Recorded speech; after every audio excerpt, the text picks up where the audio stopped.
त्यांना open challenge देतो, open challenge, की माझ्या स्तरातल्या कुठल्याही त्यांच्या नेत्यांनी माझ्यासोबत महिला विधेयकाच्या संदर्भात ओपन डिबेट करावी, ओपन डिबेट, की याच्यामध्ये काय चूक आहे, या पद्धतीत काय चूक आहे, याच्यावर ओपन डिबेट करावी.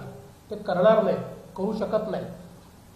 केवळ मुजोरी करायची आणि पळून जायचं, हे जे काही यांनी सुरू केलेलं आहे याच्या विरुद्ध देशभरात आणि महाराष्ट्रात आता महिलांचं एकत्रीकरण आम्ही करणार आहोत. माझी तयारी आहे. माननीय